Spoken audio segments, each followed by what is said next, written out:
Saya dulu di BPPT dari tahun 1995 sampai 2016. Setelah itu pensiun. Jadi pengalaman di BPPT sebagai teknolog zamannya Pak Habibie, kemudian berkaitan dengan audit teknologi, berkaitan dengan tingkat kesiapan teknologi, sehingga diasumsikan punya pengalaman dan mampu untuk mengampu kelas ini.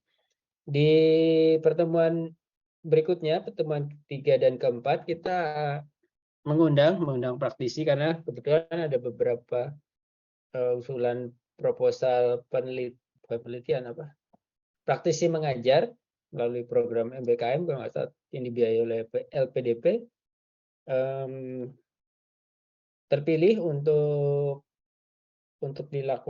dilaksanakan semester ini. Kebetulan dari Universitas Bakri bersama-sama dengan beberapa institusi, salah satunya Universitas PT Telkom, ada kita mengundang praktisi Ibu Yulia Yusmal untuk memberikan pengalaman, menyampaikan materi pembelajaran untuk 2 kali pertemuan. Jadi pertemuan ketiga dan pertemuan keempat. Nanti beliau akan menyampaikan materinya pada waktu sesuai dengan jadwal kuliah sekarang ini. Kalau online ya online, kalau di kampus ya hadir di kampus. Karena keterbatasan waktu beliau hanya mengajar 2 kali, jadi hanya mengajar 2 kali pertemuan.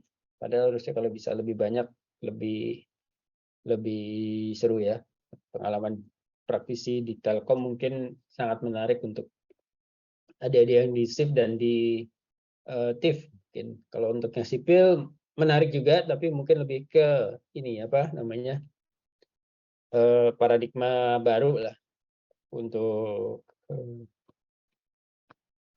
digital transformasi digital, di mana kita akan lebih tergantung dengan disruptif teknologi ini. Disruptif artinya berantakan total gitu ya, berantakan total dengan apa yang sudah diyakini dari dulu bahwa ini udah pakem yang paling, pemahaman yang paling baik, yang paling establish, paling sesuai untuk misalnya di bidang teknik sipil. Sebagai contoh, misalnya kalau di teknik sipil kita jual beli sekarang juga bisa melalui sistem digital untuk menyampaikan materi pembelajaran juga bisa melalui digital. Kita membayangkan praktikum kok digital, susah kan ya. Kalau pengujian beton gitu digital gimana caranya? Tapi dengan meningkatnya kapasitas dari teknologi itu interface ya, paras temu interaktif antara kita dengan siapapun yang menggunakan akses itu.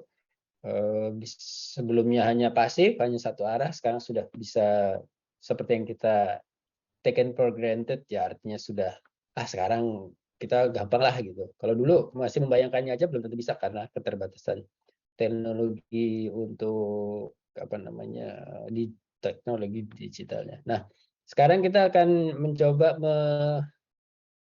hari ini saya menyampaikan silabus rencana pembelajaran semester untuk 14 kali pertemuan, di mana 2 kali pertemuan nanti akan diisi oleh Ibu Yulia Yusval, kemudian yang 12 lainnya akan diisi dengan materi yang pernah saya sampaikan di semester 2 semester yang lalu, 2021 semester 1 kalau nggak salah.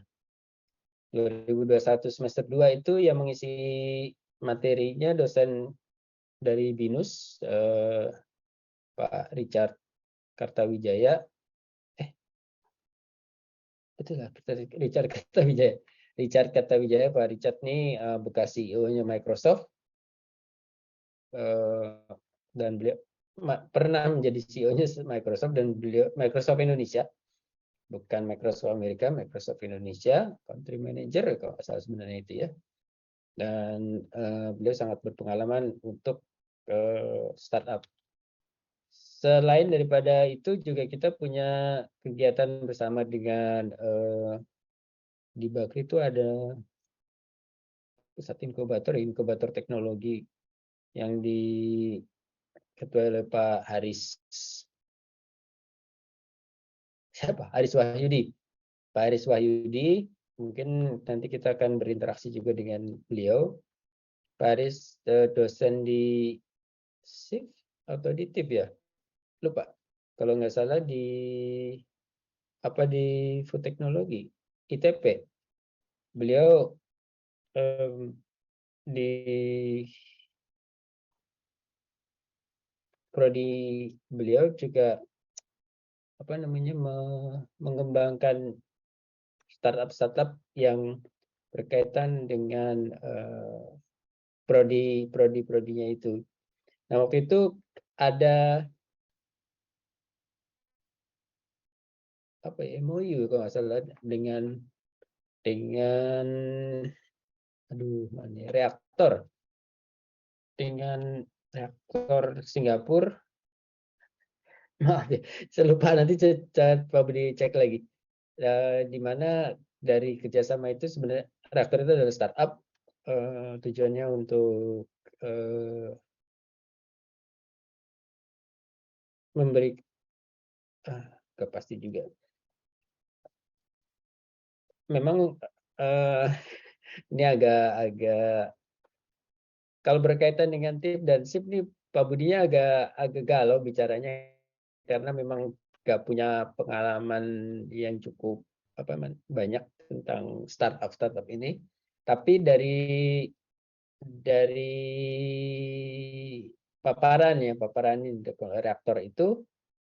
reaktor apa sih namanya itu? Reaktor knowledge atau apa itu? Dari reaktor itu mereka menawarkan beberapa kesempatan yang sayangnya pada saat itu begitu ditawarkan kepada mahasiswa yang ikut di kelas ini, kewirausahaan berbasis teknologi, kurang banyak yang berminat, atau mungkin karena acaranya pas kebetulan lagi acara bersamaan dengan acara kegiatan di kampus gitu ya, jadinya mungkin kurang banyak yang tertarik. Walaupun memang kerjasamanya kemungkinan masih dilanjutkan ya. Jadi kita sebelum ke kelas ke materi share screen, untuk materinya kita berikan share screen untuk presensinya. Ini ada kelihatan ya presensinya. Udah Pak Budi presentasikan semua nih. Pak Budi ada Neisa, ada Faruk, ada David, ya, ada Septi, ada Galuh, ada Indri, ada Ulfa, ada Fahri,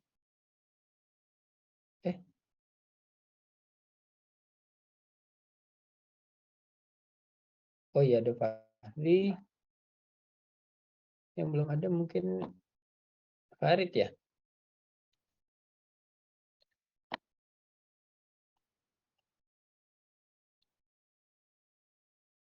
Cuma belum ada Farid. Faruk, Novan juga belum ada nih.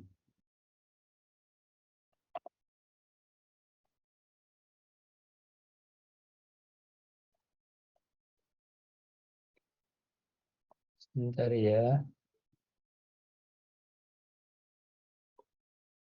Itu juga belum.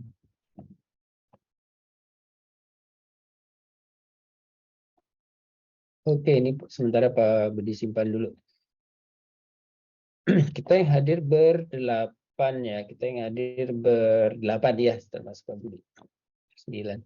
Jadi materi yang sudah disusun di sini mungkin materinya cukup banyak, tidak hanya membuat bisnis model kanvas atau merencanakan suatu bisnis plan gitu, tapi juga kita mencoba mengevaluasi eh,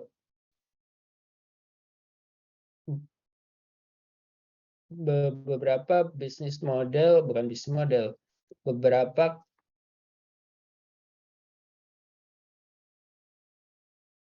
entrepreneurship, model entrepreneurship yang berbasis teknologi. Dalam hal ini mungkin kita menyebutnya sebagai pertama bisnis model kanvas itu apabila kita mengembangkan suatu bisnis model bidang usaha gitu, satu model usaha itu mungkin tidak perlu berbasis teknologi gitu ya, mungkin tidak perlu berbasis teknologi walaupun di dalam prosesnya menggunakan teknologi, misalnya menggunakan HP dan lain-lain, tapi tidak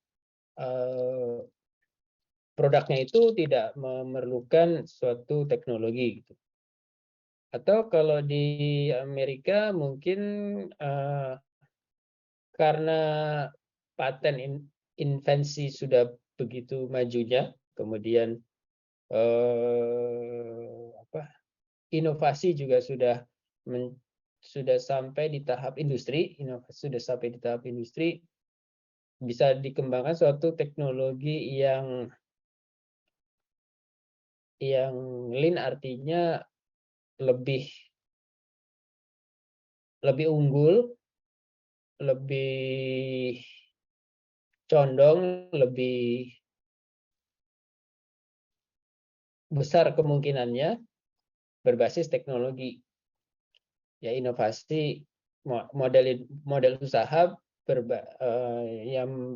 model usaha berbasis teknologi yang sudah mapan gitu, teknologi yang sudah mature, yang sudah sampai di tahap, kalau dari tingkat kesiapan teknologinya, teknologi yang sudah bukan baru, belum, bukan hanya proof of concept, bukan hanya berbasis konsep atau berbasis prototype, tapi sudah siap diproduksi secara massal gitu ya istilahnya. Inovasi model berbasis lean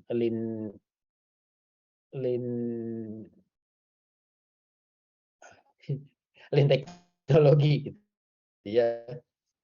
Atau seperti yang dikembangkan di MIT. MIT itu membuat suatu evaluasi mengenai entrepreneurship berbasis suatu disiplin ilmu, di mana di sini masih terbuka suatu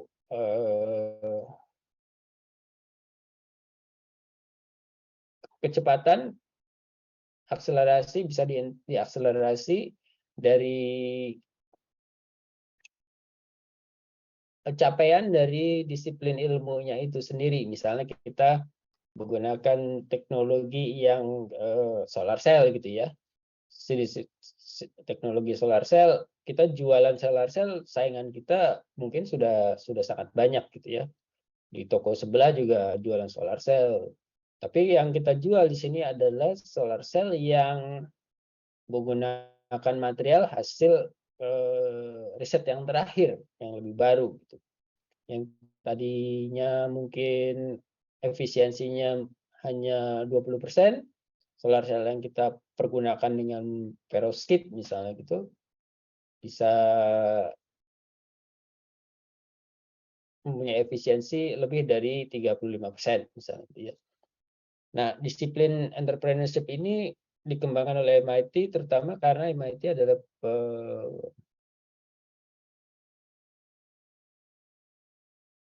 salah satu referensi universitas kelas dunia yang mengedepankan teknologi di dalam upaya untuk memperkuat startup yang akan mereka kembangkan untuk teknologi yang masih dalam skala startup yang masih baru, gitu, teknologi yang masih baru. Punya visi, punya proyeksi ke depan lebih baik, tapi ke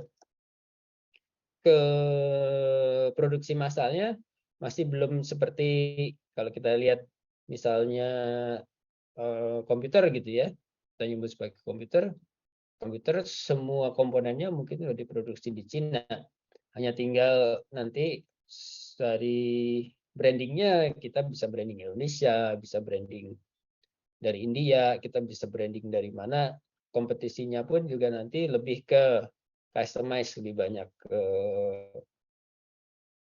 kemudahan penggunaan dari teknologi itu.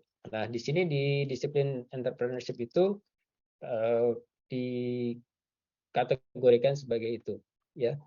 Jadi dari 3 hal ini ada BMC, Business Model Canvas. Kita akan coba menggambar diagramnya. Kemudian ada Lean Model Canvas. Kita akan mencoba buat diagramnya. Kemudian ada disiplin entrepreneurship Canvas yang akan kita coba buat model diagram apa namanya? Kanvas itu artinya komposisi dan apa-apa saja yang penting di dalam kotak-kotak yang kita definisikan sebagai faktor-faktor penentu dari keberhasilan usaha kita gitu. Kemudian ada yang lain pasti berkaitan dengan pemasaran. Apakah kita akan menggunakan pemasaran marketing, tapi pemasarannya bagaimana gitu? Apakah pemasaran yang melalui iklan, melalui multimedia dan lain, atau pemasaran yang mengedepankan apa namanya, kemampuan dari produknya itu sendiri, biar aja produknya yang bicara sendiri gitu. Orang akan cerita tentang Apple, orang akan cerita tentang Samsung gitu ya, produk-produk HP-nya iPhone, produknya Galaxy, Samsung, produknya apa namanya? Apa?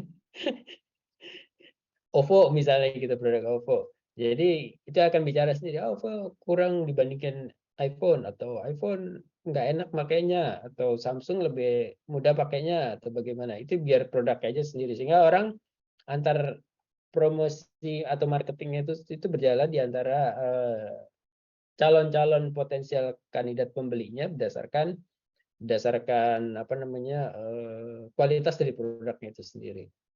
Nah, bagaimana untuk memelihara kualitas itu tanggung jawab dari si kita sebenarnya. Tapi mengidentifikasi kualitas itu dari mana kita bisa mengidentifikasi, di sini akan kita pelajari juga manajemen pemasaran. Terus kalau kita memulai suatu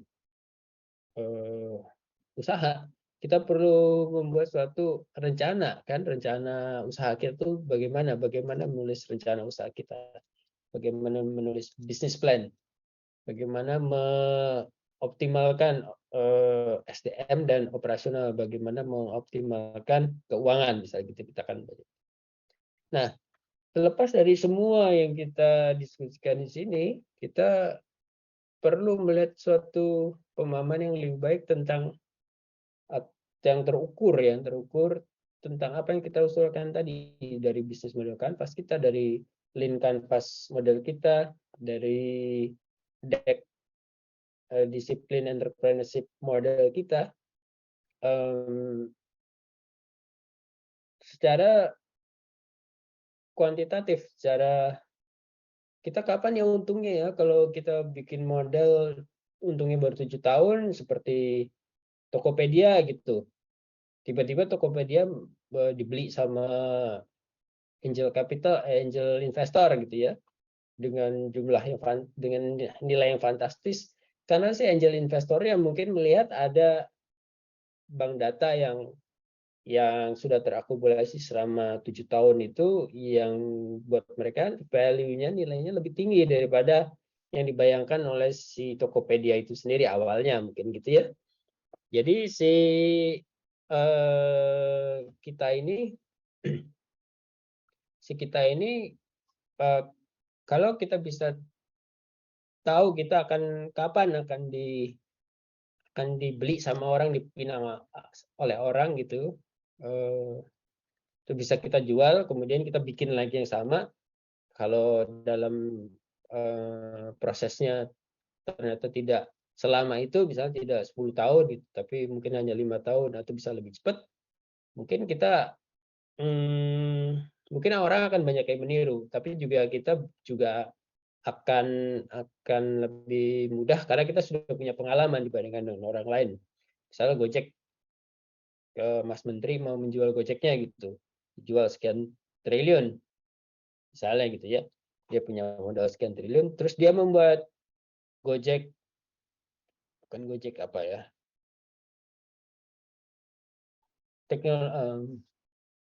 brandingnya hampir sama, yang hampir mirip dengan Gojek, dengan platform yang hampir mirip, dan dengan kecepatan untuk mendapatkan database yang lebih baik, mungkin dalam 2 tahun ke depan orang sudah akan berani membeli dengan harga yang sama untuk database yang dikumpulkan oleh Gojek Part 2 itu yang sudah dibuat oleh Mas Menteri. Setelah dia dapat untung dari menjual model yang pertamanya gitu ya. Jadi seperti itu membutuhkan sistem dinamis. Kita bisa memperhitungkan, mengkuantifikasi bukan hanya kualitatif, usaha kita akan untung kapan sih? Usaha kita return-nya berapa? Usaha kita memerlukan manajemen operasional SDM, memerlukan manajemen keuangan, seperti apa? Nah, dari sistem dinamis ini kita bisa, sistem dinamis itu terdiri dari loop dari suatu proses, di mana loop ini nanti akan mengakumulasi atau menambah, mengurangi, kali bagi proses-proses yang kita definisikan di dalam bisnis proses model kita itu. Jadi untuk sistem dinamis bisnis model Canvas, sistem dinamis Lean Canvas, dan sistem dinamis disiplin entrepreneurship, itu ya akan 14 minggu yang akan kita pelajari ke depannya. Ini materi banyak dan menarik, mudah-mudahan ini bisa menjadi menjadi panduan kita untuk memulai suatu usaha dengan lebih terukur gitu ya, dengan lebih terukur. Kalau kita mulai suatu usaha jualan tahu bulat gitu, orang rata-rata mulai usaha tahu dengan punya Suzuki Carry atau menyewa, atau punya peralatan kompor, gas, punya toa gitu ya untuk berjualan, kemudian dengan bahan baku tahunya, dan dapatkan misalnya izin untuk usaha di daerah mana gitu ya, untuk bergerak di daerah mana. Jadi dari model usaha tahu bulat ini, atau model usaha jual bakso, atau model usaha yang kita kembangkan ini, kita bisa memproyeksikan dengan lebih baik kapan kita akan balik modal dan kapan kita mulai dapat untung, dan valuasi dari net worth, valuasi dari nilai aset kita itu bisa kita tampilkan di dalam diskusi pada saat ada orang yang Nitro tertarik untuk Screen Reader. membeli The following bidang keyboard usaha kita shortcuts ini. can Ini pun juga bisa menjadi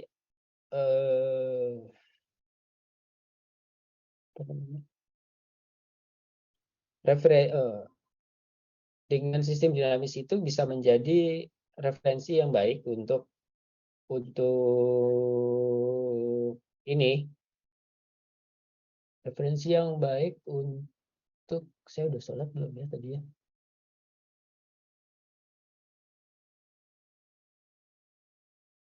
Aduh, kayaknya udah deh. udah sholat maghrib. Bisa menjadi referensi yang baik untuk perusahaan-perusahaan yang misalnya akan IPO, akan masuk ke bursa saham, ingin menjual sebagian dari modalnya ke ke umum gitu ya. Jadi dengan menjelaskan dengan menghitung nih secara terukur, Nitro mungkin Screen yang satu Reader. berbasis memang actual dari akuntansinya, pencatatan dari kemajuan perusahaan itu, tapi yang lain juga mengedepankan misalnya kalau saya pakai transformasi teknologi, memanfaatkan transformasi teknologi 50% misalnya. Saya memanfaatkan transformasi teknologi 100% misalnya gitu. Kita bisa melihat, oh, perusahaan ini akan mendapatkan keuntungan sekian, kemudian perusahaan ini juga akan punya valuasi nilai asetnya akan bertambah berapa banyak gitu ya. Jadi kira-kira kita membayangkannya seperti itu kalau kita belajar tentang kewirausahaan, entrepreneurship tanpa berbasis teknologi ataupun berbasis teknologi, tapi dengan model-model yang sudah kita pelajari di kelas ini. Jadi kira-kira seperti itu. Maaf ini baru aja azan nih, kalau ada yang mau sholat dulu silahkan karena kita masih sampai jam 9 malam nih, jam 9 malam. Jadi silakan aja sholat dulu atau kita break dulu mungkin 10 menit. Bagaimana? Boleh, Pak. Boleh ya? Ya, Pak. Boleh. Oke. Oke, boleh Pak. Monggo, silakan. Baik, Pak.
Wah, masih ada yang sholat ya? Pak Muhammad.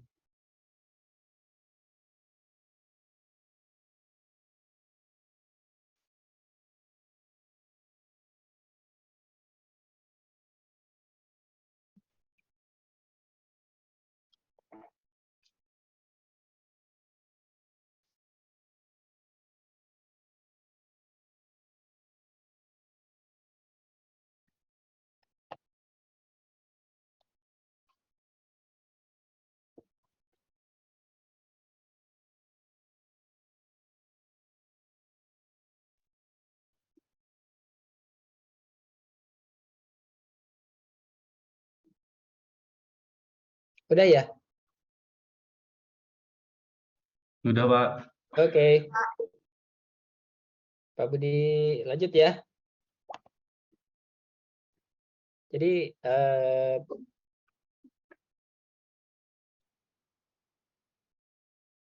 mau di share screen lagi.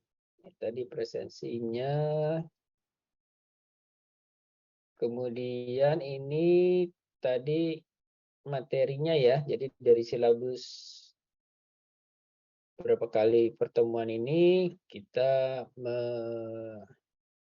tentu saja kita ingin memahami tentang kewirausahaan berbasis teknologi, prinsipnya bagaimana, identifikasi bagaimana, proses menjadi seorang wirausaha berbasis ilmu dan teknologi itu bagaimana, bagaimana peranannya, kemudian bagaimana mengenali peluang, menciptakan ide usaha.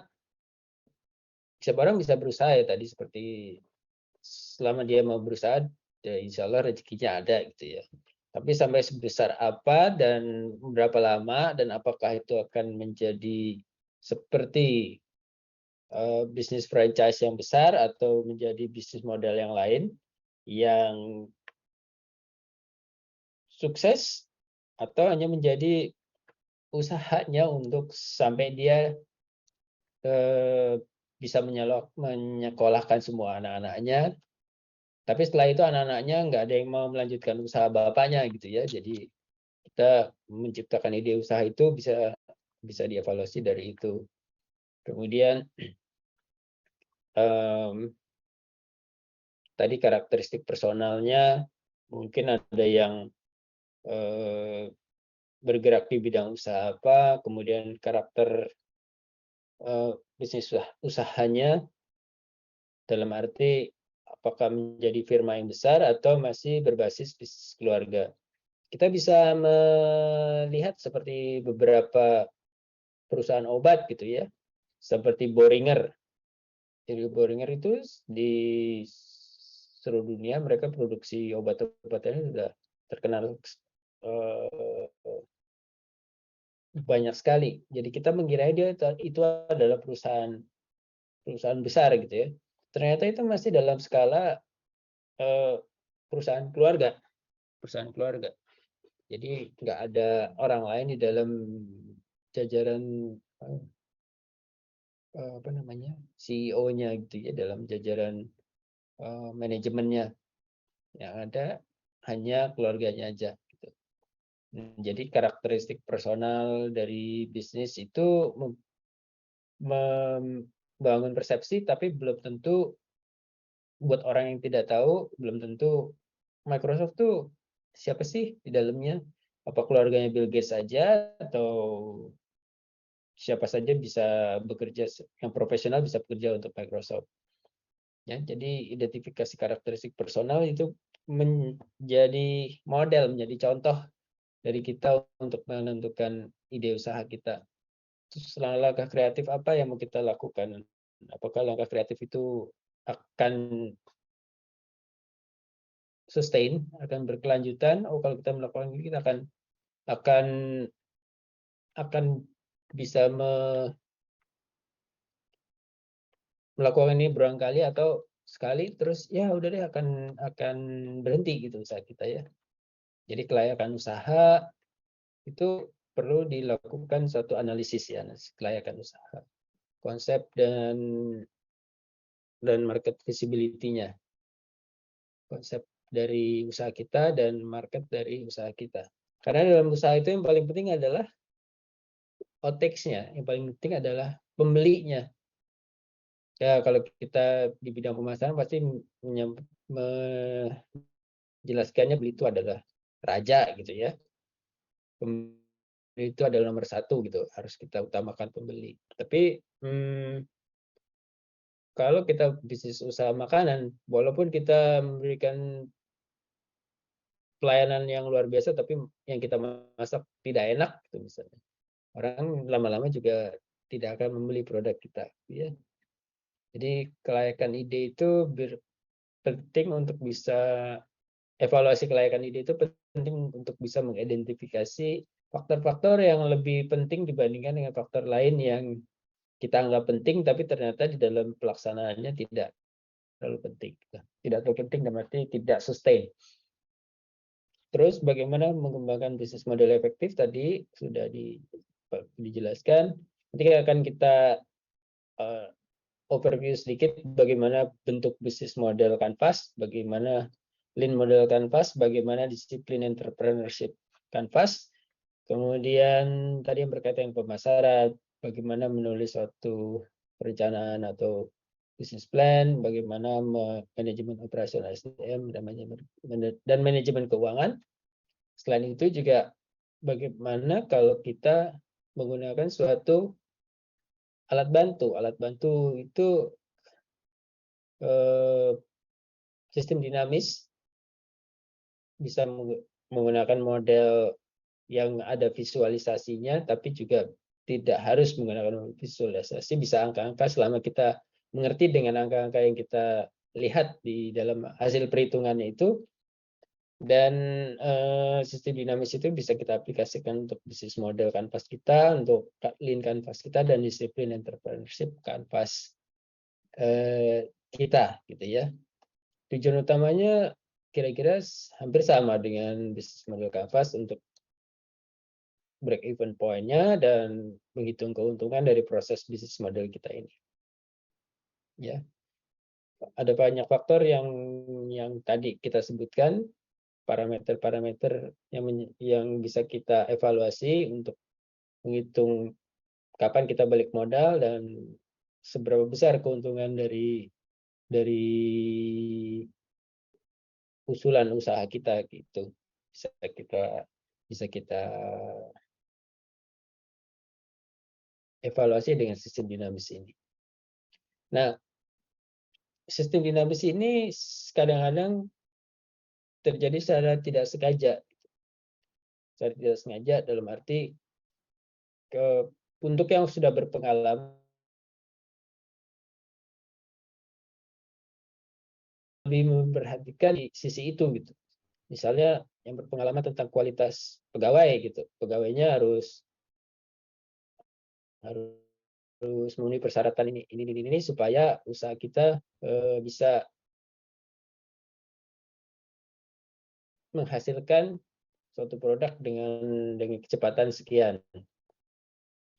Beberapa industri kendaraan otomotif misalnya terlalu optimis dengan perencanaan mereka, misalnya dengan memperbanyak robot atau mekatronik dan lain-lain yang lainnya, dengan memperbanyak tenaga kerja yang terampil atau memperbanyak tenaga kerja tanpa melalui proses evaluasi screening yang baik gitu, tidak mempunyai standar yang sama, sehingga akhirnya yang terjadi keterlambatan dari pekerja yang tidak mampu untuk melakukan pekerjaannya dengan baik, malah akan memperlambat semuanya. Misalnya kita punya suatu rantai proses berjalan, kalau di di shift atau di TIF mungkin kita jarang melihat, tapi kalau di teknik industri kita melihat rantai proses industri ya, atau proses ban berjalan gitu ya, kita menyebutnya industri rangkaian ban berjalan. Proses perakitan itu kan melalui ban berjalan, sambung satu di sini, di sisi berikutnya disambung dua, di sisi berikutnya ditambah badannya, di sisi lain ditambah tempat duduknya dan lain-lain, sehingga di akhir dari satu rangkaian rantai itu dia udah jadi suatu hasil rangkaian yang berbentuk motor gitu atau mobil gitu ya misalnya. Nah si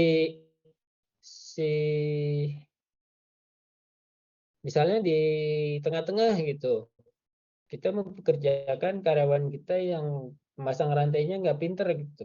Jadi rantai yang kita pasang meleset gitu.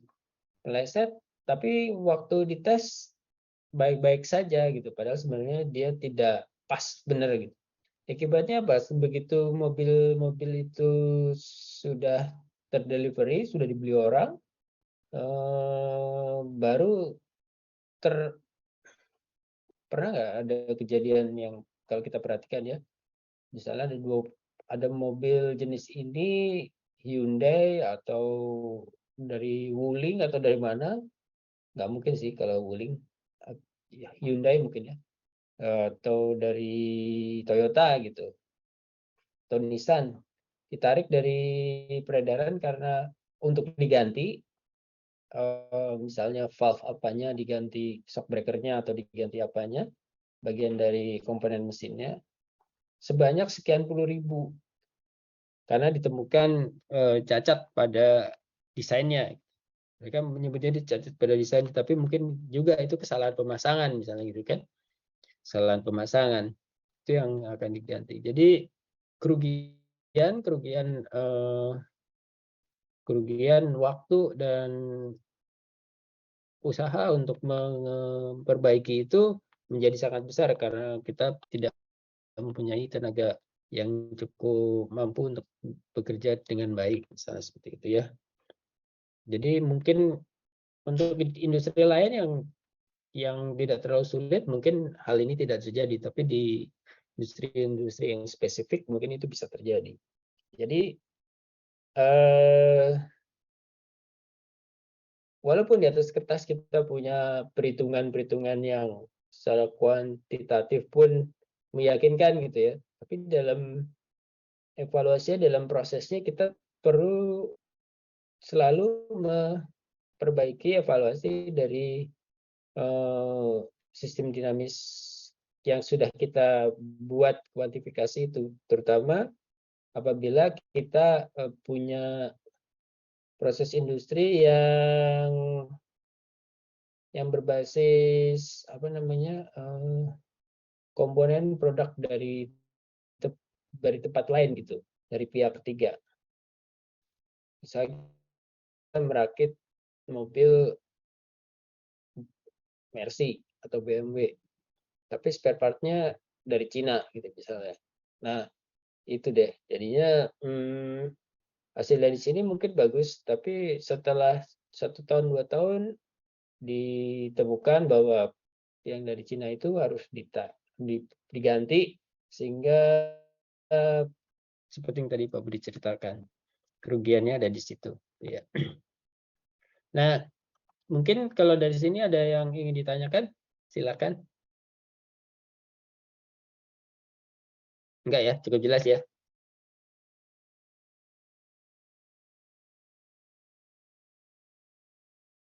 Pak Budi kedengaran kan ya? Kedengeran, Pak. Oke. Sip. Pak Budi lanjutkan ya dengan apa sih tadi bisnis model kanvas itu, lean kanvas. Itu apa sih Pak? Digital apa namanya? Disiplin entrepreneurship kanvas itu apa sih Pak? Kalau kita lihat template-nya, bisnis model kanvas kosongan gitu ya, kita melihat bisnis model kanvas kosongan, kita akan melihatnya seperti ini, di mana dalam bisnis model kanvas kita itu akan berisi key partner kita, siapa sih partner kita yang perlu kita perhatikan gitu. Kemudian key activity-nya apa, kemudian key resources-nya apa, dari value proposition dari bisnis model kita apa gitu. Kemudian bagaimana kita mengevaluasi customer relationship, bagaimana kita channel, bagaimana kita mendefinisikan segmen-segmen dari customer kita. Yang paling penting mungkin cost structure dan revenue-nya, ya. Paling penting cost structure dan revenue-nya. Kalau kosong, kita melihatnya seperti ini. Nanti kita lihat yang sudah diisi dengan contoh-contohnya. Bisnis model Canvas ini dibuat dalam banyak bahasa.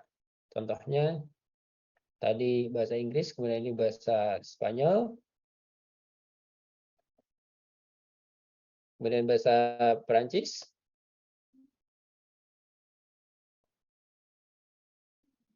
kemudian bahasa Belanda. Ya, jadi bisnis modelnya bisa dalam bahasa Indonesia juga. Nah, bagaimana kalau bisnis modelnya ini setelah kita isi? Bisnis model Canvas setelah kita isi, kemudian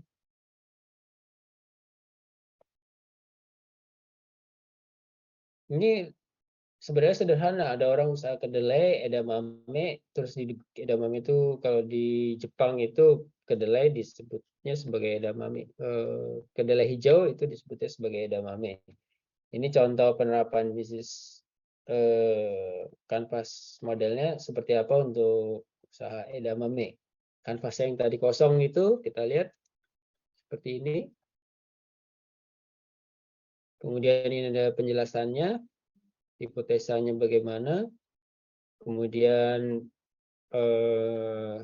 kita mulai melihat satu persatu segmen pembelinya. Pembelinya siapa ya? Seluruh masyarakat. Apa mau di seluruh Jember, apa Jawa Timur, atau mana? Kita mendefinisikannya masyarakat di Jember. Lalu proposisinya apa?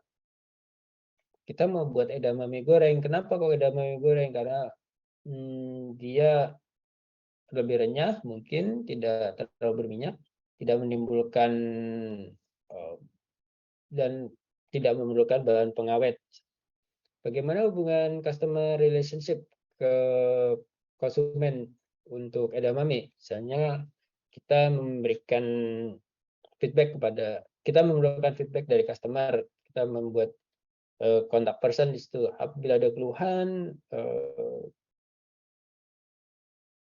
silahkan memberikan masukan ke kami. Kalaupun misalnya ini produknya ada yang itu bisa kami ganti produknya gitu misalnya. Asal nggak semuanya diganti, pokoknya produk kita jelek lagi. Terus kemudian key resources-nya apa aja dari edamame? Yang penting adalah bahan baku yang pasti, peralatan untuk menggoreng dan orang yang menggorengnya kan. Udah itu aja. Buat bikin bakso juga bahan baku, alat penggoreng, alat membuat baksonya, dan orang yang melakukan tenaga kerja untuk membuat bakso. Kadang-kadang kalau UMKM, kita sebagai penjual baksonya, kita sebagai yang mencari bahan bakunya, kita yang punya gerobak sendiri gitu ya, kita punya peralatan untuk membuat baksonya sendiri, itu semuanya industri perorangan gitu ya. Jadi itu bisa. Tapi sampai kapan? Apakah kita ingin menjual bakso terus dengan keuangan, dengan cash flow yang seperti itu terus menerus sama sekian bulan? Jadi kita ikut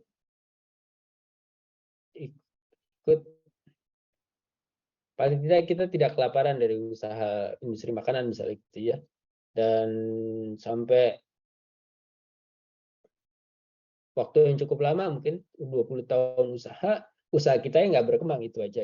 Jadi key resources kita selamanya dari bahan baku, peralatan, dan tenaga kerja, mungkin proyeksi kita untuk jualan bakso ya segitu aja gitu ya.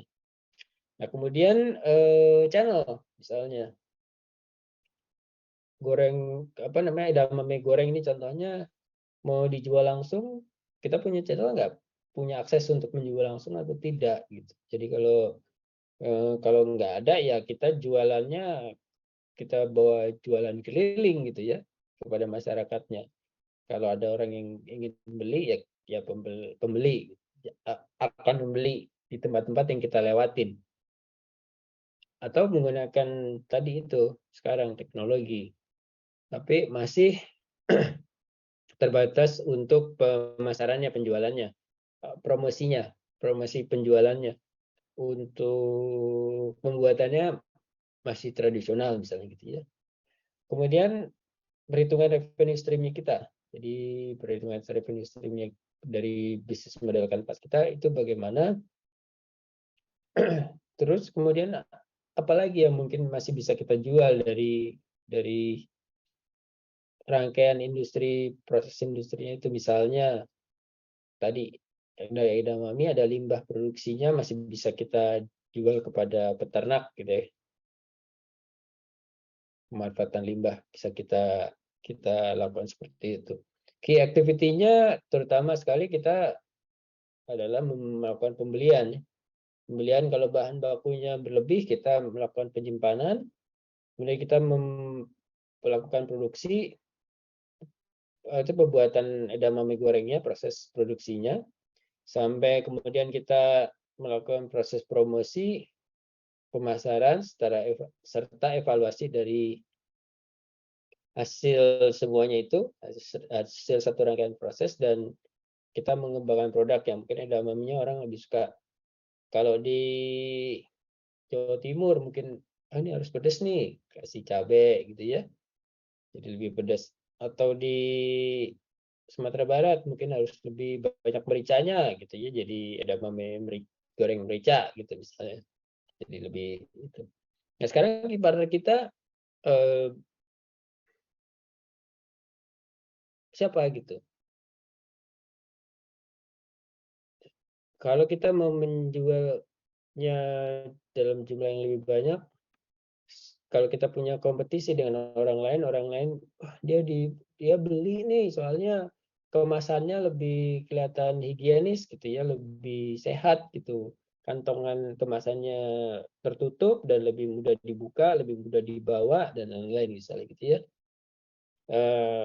Kemudian si penyedia kedelainya siapa gitu, mitra tani misalnya, kita punya kepastian produksinya dibandingkan dengan produksi dari kita beli dari pasar yang belum tentu belum ada kepastian dari produksinya misalnya gitu.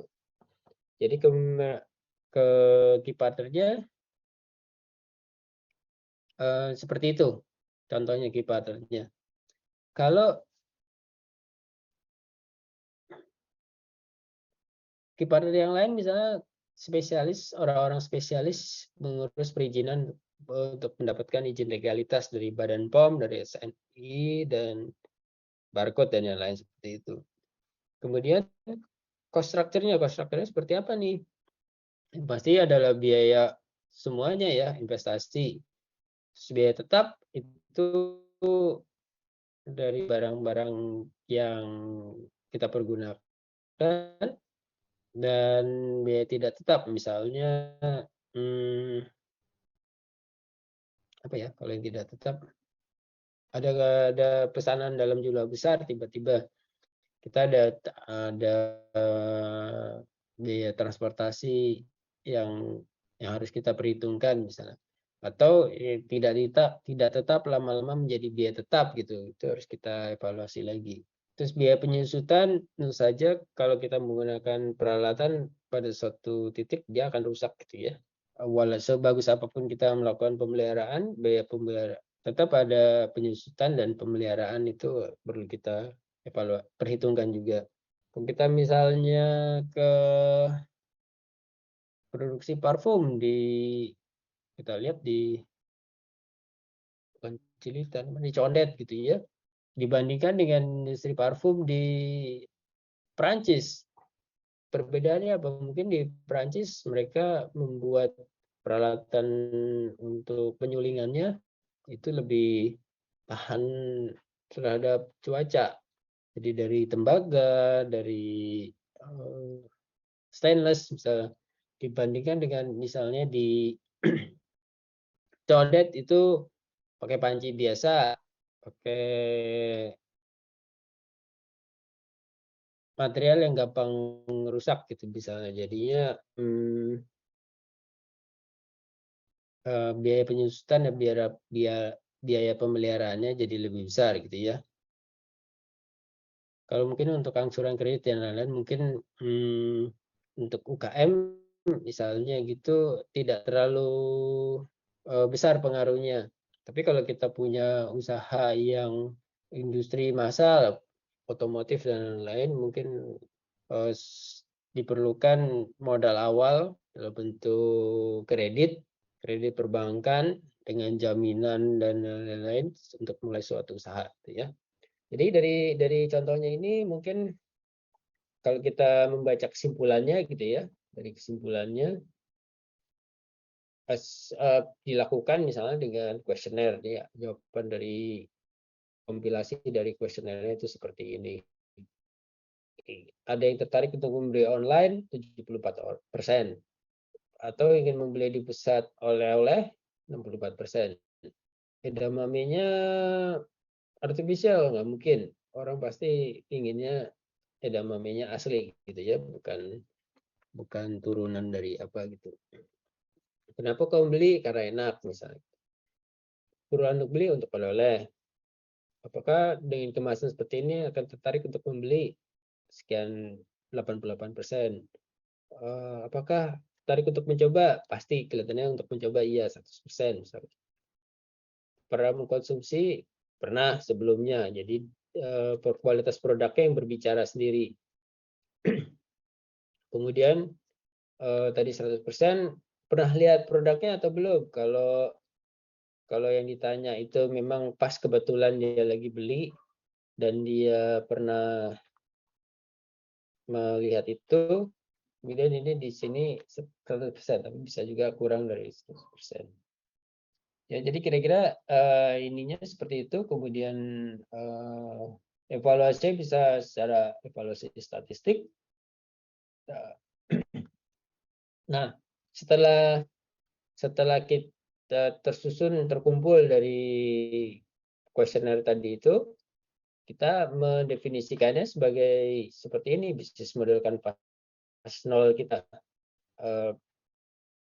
Suara konsumen, value proposition yang tidak menggunakan bahan pengawet, tidak berminyak, tidak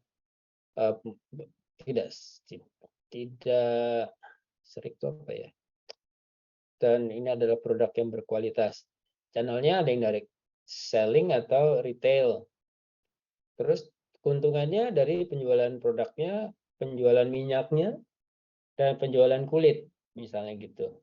Kulit apa namanya? Ya, kulit edamamenya. Terus apa yang keluar dari biaya yang cost structure utamanya dari kalau untuk pabrik atau industri atau kendaraan atau mesin-mesin, merek, hak paten, SDM, tenaga yang mampu mengolah, keuangan, sumber daya keuangan, dan selanjutnya. Maaf, salah. Cost structure-nya itu biaya investasi, biaya tetap dan variabel, biaya penyusutan, biaya pemeliharaan, dan angsuran pinjaman. Key resource-nya tadi itu fasilitas pabrik, kendaraan, human resources, keuangan, sumber daya keuangan, dan perusahaan, apakah cash atau apakah kredit. Aktivitasnya pembelian bahan baku, tadi proses produksinya, promosi pemasaran, evaluasi, dan pengembangan produk. Jadi kira-kira kita lihat bisnis model kanvas itu seperti itu ya. Kita lihat bisnis model kanvasnya seperti itu. Kalau tadi customer segmen yang masih kosong, sekarang ada customer segmennya, ada orang tua berusia di atas 20, mempunyai penghasilan, dan sebagainya. Tadi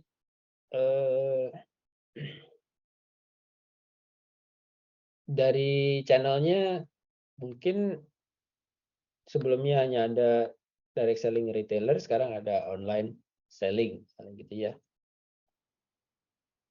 Terus kemudian dia model kanvas ketiganya jadi makin banyak gitu. Ini bisa sesuai dengan tahapan kemajuan dari usahanya itu sendiri. bisa juga ini merupakan suatu proyeksi, gitu ya. Bisa juga merupakan suatu proyeksi. Selanjutnya tadi itu adalah bisnis model kanvas. Bagaimana kalau yang satu lagi lean canvas? Lean canvas itu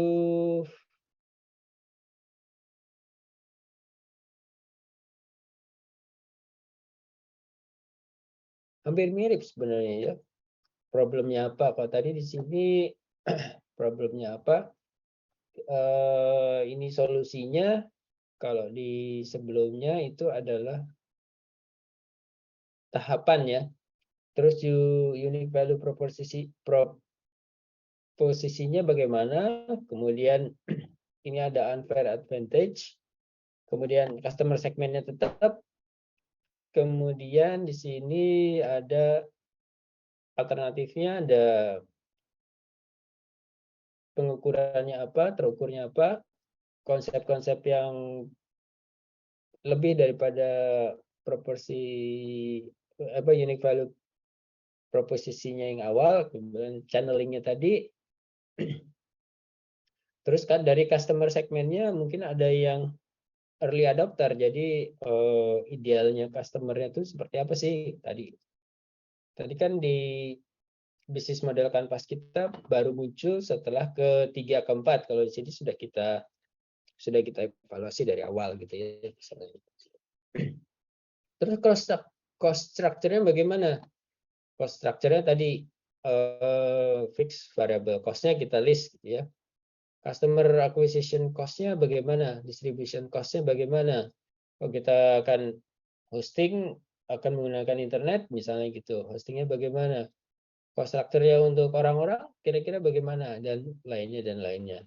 Revenue stream-nya yaitu source of revenue-nya apa aja, revenue modelnya bagaimana, lifetime value-nya, kemudian akhirnya adalah gross margin-nya, jadi keuntungan totalnya, akumulasinya bagaimana gitu ya, marginnya. Jadi ini adalah contoh dari lean canvas. Nanti akan kita lihat lagi di pertemuan berikutnya. Ya. Terus kemudian mudah-mudahan ada nih yang MIT Discipline Entrepreneurship apa namanya, kanvasnya bentar ya, mudah-mudahan ada.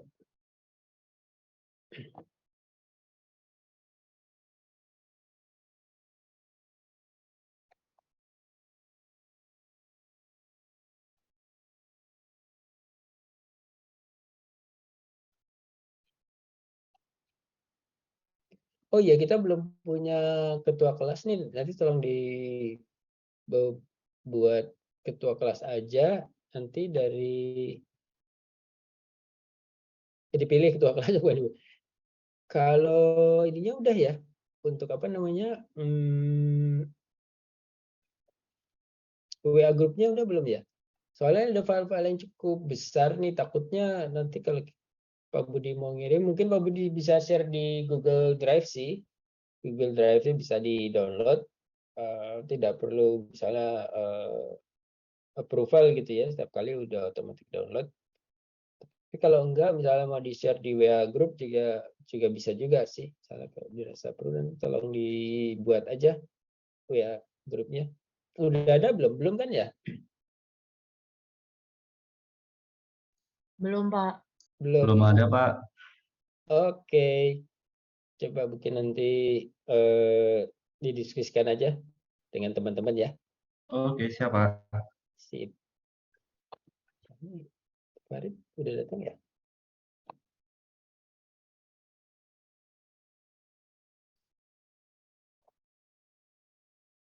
Ini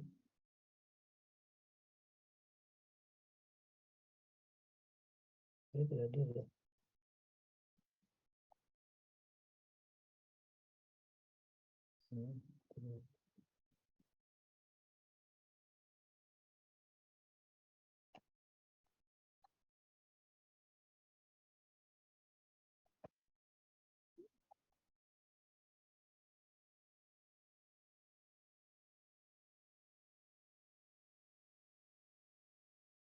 Novan ada nggak Novan? Belum ya. Novan belum hadir.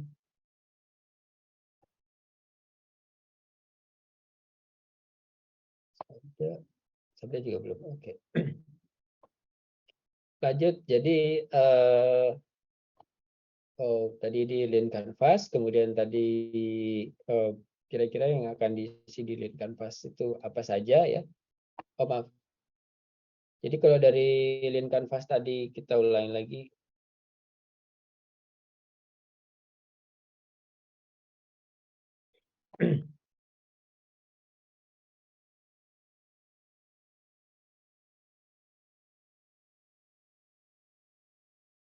Nanti kita lihat contohnya Lean Canvas di kelas berikutnya.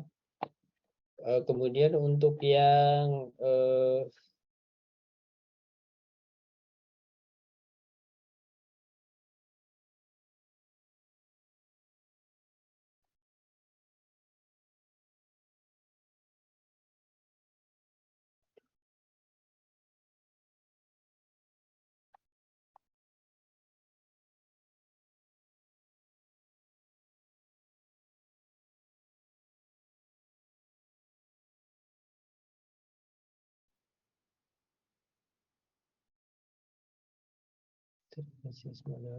mana ya?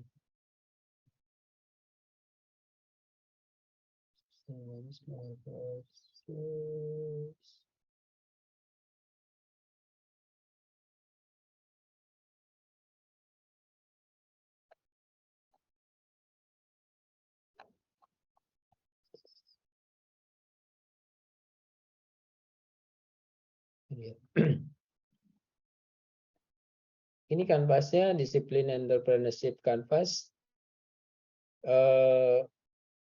Satu alasannya mungkin kenapa kita di bisnis ini gitu.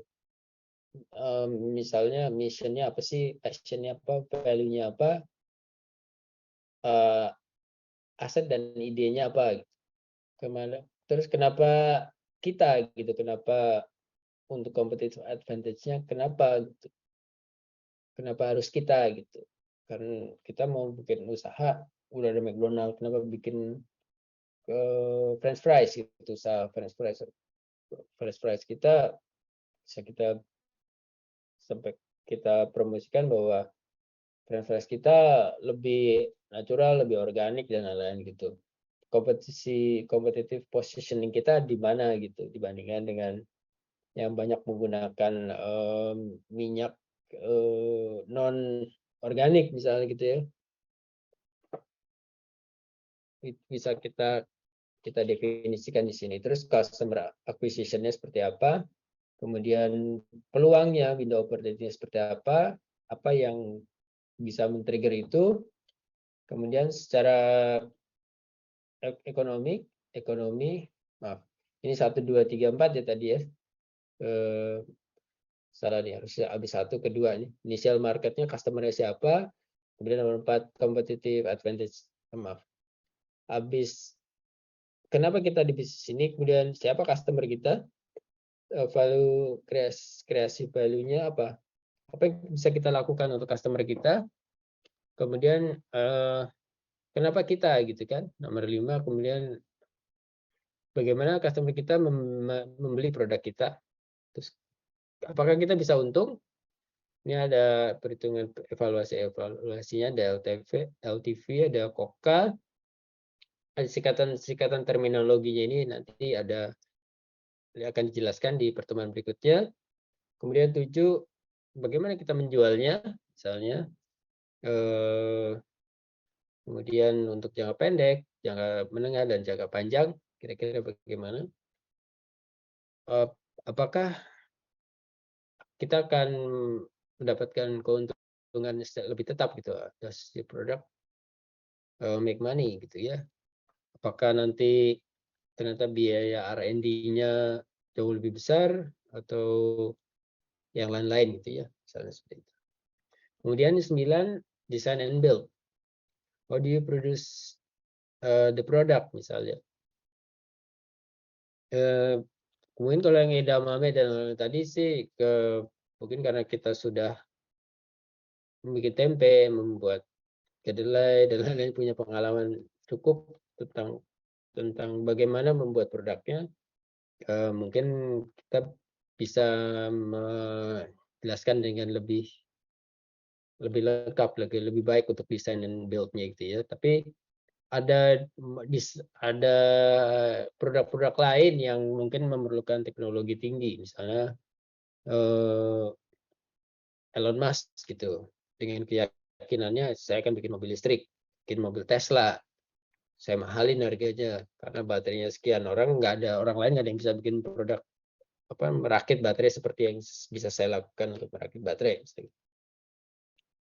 Kemudian baterainya Tesla seperti apa, kemudian mobil Tesla kenyamanan berkendaranya dan lain-lain semua itu adalah merupakan suatu hasil produk teknologi, penggabungan produk teknologi atau inovasi teknologi dari berbagai disiplin ilmu yang memang dibeli oleh dibeli oleh Elon Musk, dibayar oleh Elon Musk untuk membuat produk mobil Tesla dengan kualitas yang terbaik, misalnya produk baterainya dari hasil riset yang terkini, yang paling efisien, rem mobilnya misalnya, ban mobilnya, struktur manufacturing mobilnya itu dari orang-orang yang pernah bekerja misalnya di BMW atau pernah bekerja di Mercy gitu ya, orang-orang kunci, orang-orang yang sangat berpengalaman. Kemudian bagaimana si Elon Musk menentukan skala dari produknya dia, apakah dia terlalu optimis misalnya gitu, atau dia memang berdasarkan faktual, proyeksi saya ini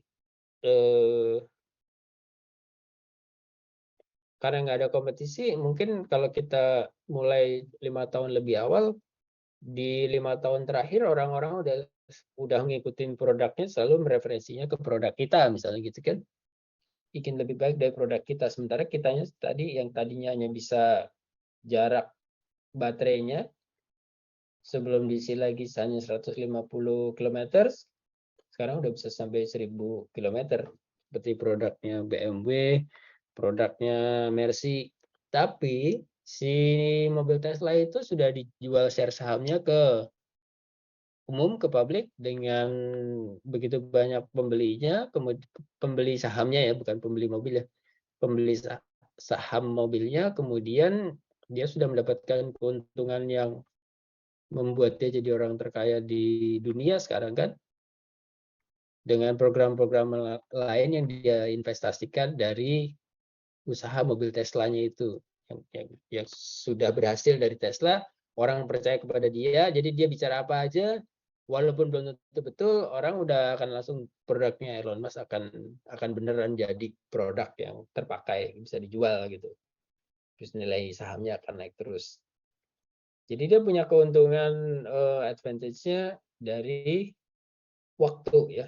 Walaupun di akhirnya ternyata BMW, Mercy bisa menghasilkan baterai yang lebih baik, bisa menghasilkan mobil yang lebih baik, tapi mereka karena mengejar di R&D-nya, investasi dulu di R&D-nya, ketinggalan sama Tesla yang produknya mungkin kurang bagus, tapi orang sudah percaya dengan produk Tesla, bahwa industri Tesla ini akan tetap sustain, misalnya gitu. Sahamnya dibeli, jual sahamnya, kemudian mereka membeli sahamnya dengan bukan asumsi, dengan proyeksi yang seperti yang disampaikan oleh Tesla bahwa ini akan untung dan lain-lain, dengan value yang menyebabkan Elon Musk menjadi orang terkaya di di dunia sekarang. Ya, kita bisa melihat bagaimana Microsoft dulu dari Bill Gates mencoba dari industri garasi menjadi kelas dunia seperti sekarang, bagaimana Apple, Steve Jobs, kemudian kita lihat yang lain-lain, bagaimana industri seperti itu. Mungkin waktu yang diperlukan itu menjadi penting gitu. Kita mulai kapan? Mulai sekarang gitu. Kita akan untuk kapan? 5 tahun lagi. Oh, ya udah nggak apa-apa. Tapi di 5 tahun lagi itu produk kita akan berkembang seperti apa? Seperti ya. Jadi sama, ini juga dari perhitungan evaluasi dari disiplin entrepreneurship ini lebih membayangkan si profesor dari MIT ini lebih membayangkan ini loh kalau kita secara disiplin melakukan tahapan entrepreneurship evaluasi ini terus-menerus, kita akan dengan menggunakan teknologi yang kita pilih, kita akan bisa mendapatkan suatu estimasi semuanya sesuai dengan skala yang kita capai gitu.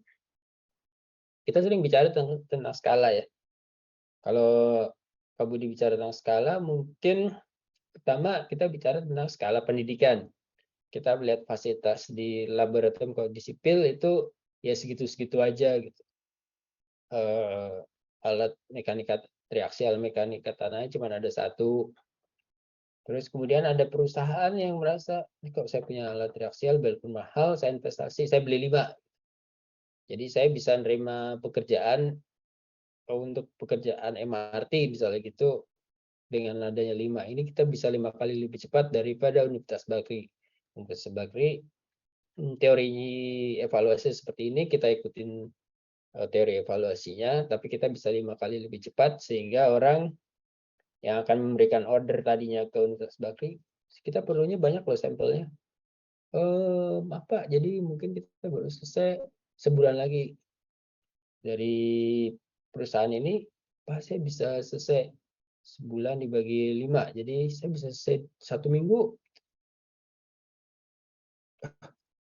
1 minggu ini kita udah cukup senang nih 1 minggu bisa selesai. Jadi pekerjaan itu akan diberikan kepada orang yang punya usaha, punya peralatan triaksial. Itu dari skala pendidikannya ya. Skala yang lebih besar lagi misalnya, saya perlunya 100. Waduh, nggak punya nih, ada orang lain bikin usaha 10 gitu. Saya bisa selesai 10 pakai triaksial alas tes lab tanahnya gitu. Wah, ini kita berikan nanti pekerjaannya kayak ini dalam 10 hari mungkin dia bisa dalam 1 bulan dia mungkin bisa selesai untuk 100 titik itu gitu. Dibandingkan dengan yang 5 mungkin baru selesai 3 bulan lagi gitu. Jadi skala itu kita yang menentukan sendiri dan kita melihat dari dari development-nya kita di disiplin entrepreneurship ini. Ini bukan Elon tapi ini Elion strategi. Ya. Jadi mungkin kira-kira itu.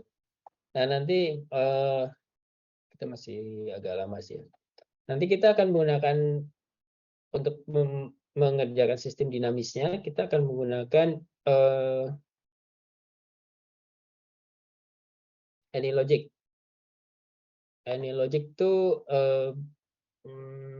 software untuk sistem dinamis di mana kita bisa membuat model-model bisnis proses sederhana dan yang lebih kompleks. Misalnya sistem dinamis dari AnyLogic yang ini gitu ya. Kita contoh.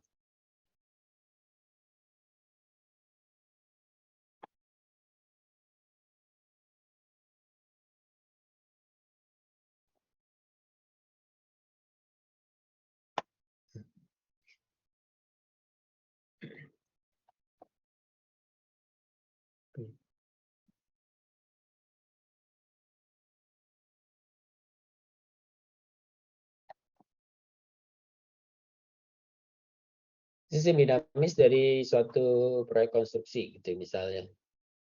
Di mana di sistem dinamis ini mungkin kita nggak melihat, kita akan melihat modelnya, tapi bagaimana mendefinisikan suatu cash flow dari suatu model investasi dengan persamaan-persamaan formula-formula matematika, gitu ya, mathematical formulation. Nah, kemudian ada feedback. Jadi ada loop gitu dari model kita, di mana kita bisa melihat apabila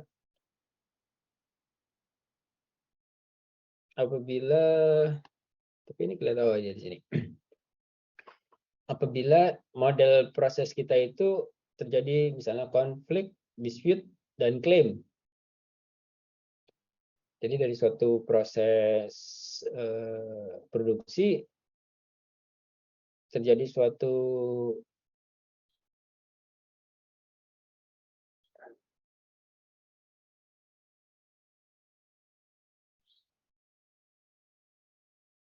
ini kayaknya agak cukup susah nih.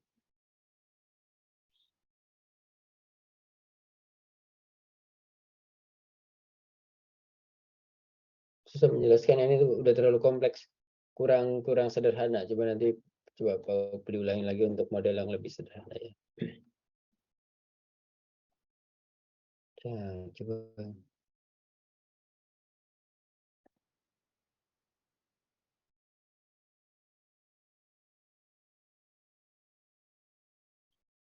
Misalnya ini model yang sederhana dari penggunaan air di sehari-hari di rumah kita gitu ya.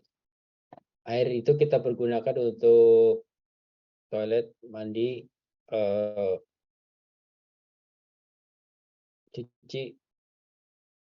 cuci dan dapur gitu misalnya.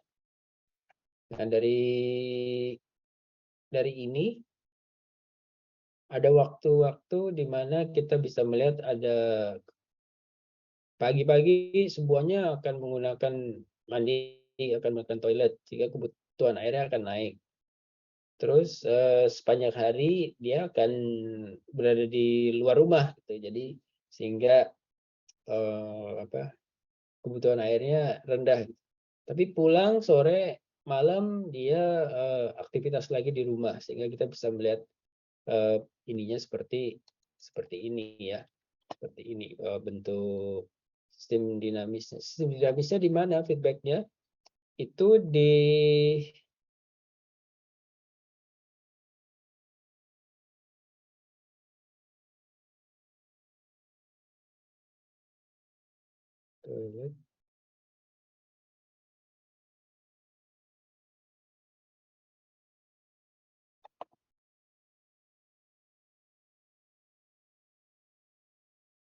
sistem dinamisnya di mana ya? Sistem dinamisnya berkaitan dengan air yang kita pergunakan dan perulangannya di keseharian kita gitu. Setiap hari mungkin kita akan menggunakan air dalam jumlah yang sama. Gitu. Tapi melihat bagaimana mengatur supaya pada saat beban puncak itu tidak bersama-sama gitu. Nah itu kita bisa mengatur koefisien dari masing-masing angka-angka yang ada di sini, misalnya uniform 0,08 atau sampai 0,2. Terus kalau yang lainnya dari 0,2 sampai 0,4. Terus untuk mencucinya dari 0,3 sampai 0,5 misalnya gitu. Kemudian yang lain-lainnya mungkin 0,5 sampai 0,1, yang lainnya mungkin belum ada angkanya gitu ya. Dari situ kita bisa melihat kesimpulannya seperti itu. Setiap jam probabilitas penggunaan airnya bagaimana, kemudian persen penggunaan airnya seperti itu. Ini sebenarnya sederhana kan, sederhana tapi dari sistem dinamisnya ini kita bisa membuat suatu pemanfaatan air secara lebih efisien, ya, secara lebih efisien. Misalnya kita menggunakan air dari municipal water, dari pump, dari AM, kemudian kita tampung di water tank dulu di atas water torrent. Kita tampung, kita pakai pompa, kita tampung di atas, dan penampungannya di atas itu paling tidak bisa memastikan bahwa dengan gaya gravitasi kita tidak memerlukan pompa lagi,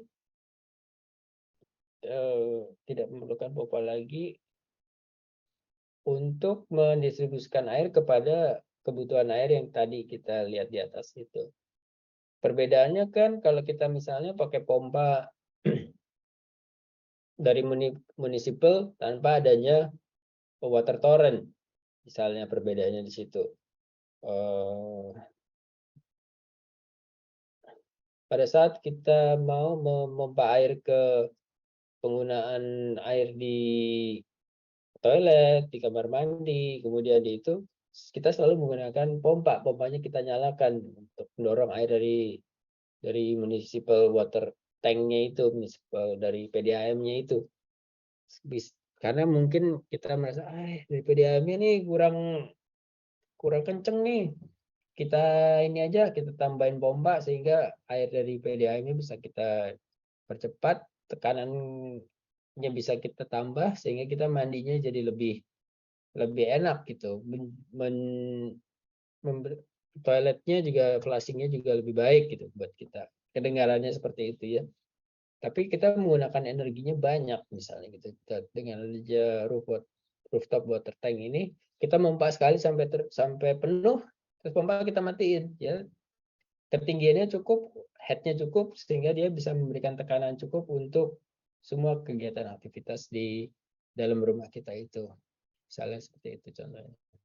Contoh yang paling sederhana dari penggunaan urban infrastructure. Kita bisa membuat suatu sisi dinamiknya seperti itu. Visualisasinya banyak. Visualisasi bisa grafik, bisa tadi itu animasi dari sini bisa kita lihat nanti kalau kita klik jalan dia bisa ada angka-angka di sini, ada angka feedback di sini berapa itu visualisasi dan nanti kita akan lihat. Kenapa ini perlu? Karena tadi itu kita ingin punya suatu bukan hanya kualitatif dari suatu usaha bisnis proses kita, proposal bisnis kita ingin punya suatu yang lebih terukur, ada angka-angka. Oh, kita akan untung setelah sekian hari, kita akan tidak memerlukan mengurangi penggunaan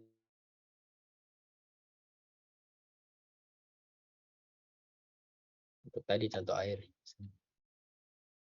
Jadi kira-kira cukup jelas ya, mudah-mudahan cukup jelas penjelasannya. Tapi kenapa ini nanti berguna dalam perjalanan nanti selama 14 kali pertemuan ini kita akan mengevaluasi sendiri. Oh, saya lebih paham tentang kalau kita memulai suatu startup usaha di bidang keahlian saya, keilmuan saya gitu. Kalau sekarang mungkin masih ini apa sih yang diomongin ini ya? Semuanya kok dijejelin ke kita gitu, tapi manfaatnya masing-masing ini apa gitu. Nanti kita akan bisa melihat manfaatnya satu persatu. Ada pertanyaan? Enggak ya? Belum ya? David mungkin mau tanya?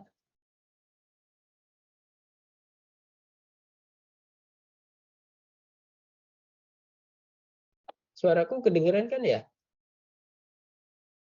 Dengar, Pak. Oke. Belum ya? Oke.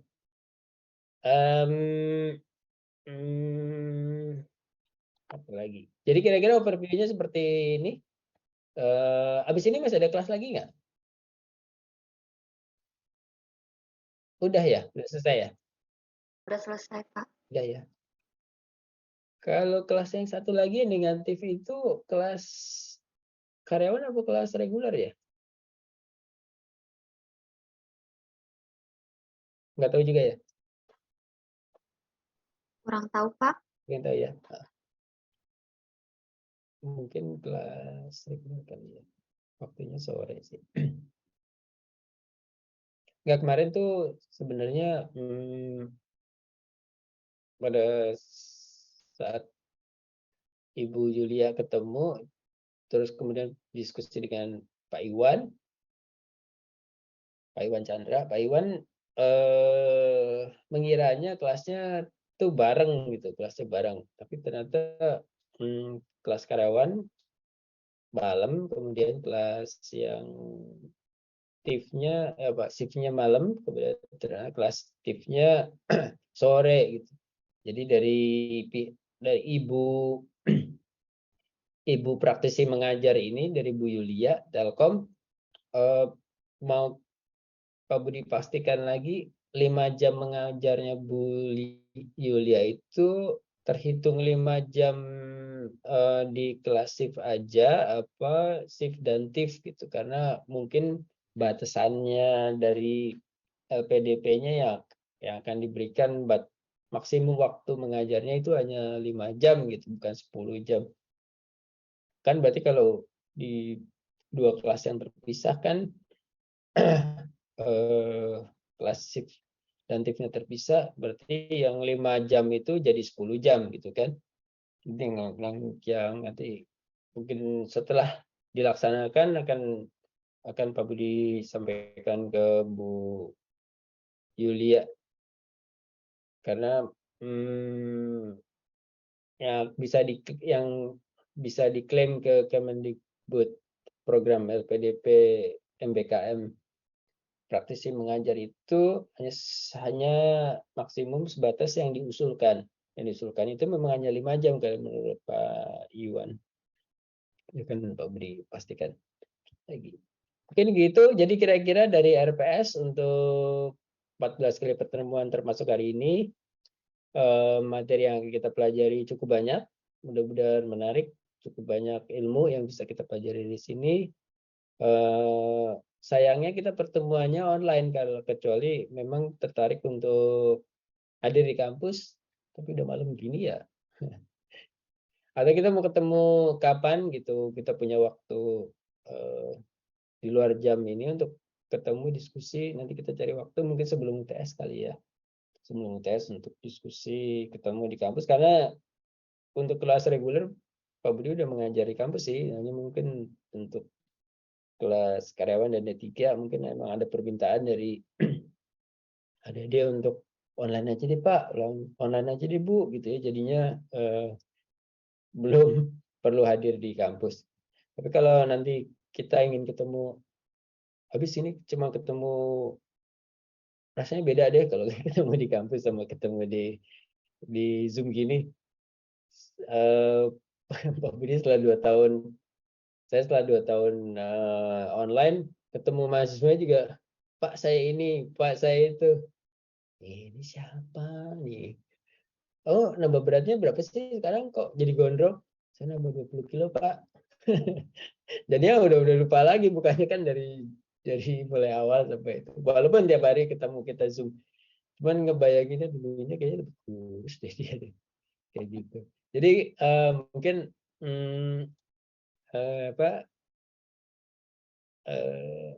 mudah-mudahan materi yang disampaikan ini menarik, mudah-mudahan juga memberikan inspirasi lah. Kalau memang ada yang tertarik nanti mungkin setelah lulus paling tidak 1,5 tahun lagi lah ya, setelah lulus ada yang mungkin lebih cepat itu berani untuk menjadi pengusaha gitu ya. Kalau ceritanya kan pengusaha itu tidak perlu pintar, pengusaha itu tidak perlu sekolah tinggi-tinggi, pengusaha itu semuanya kayak gitu kan.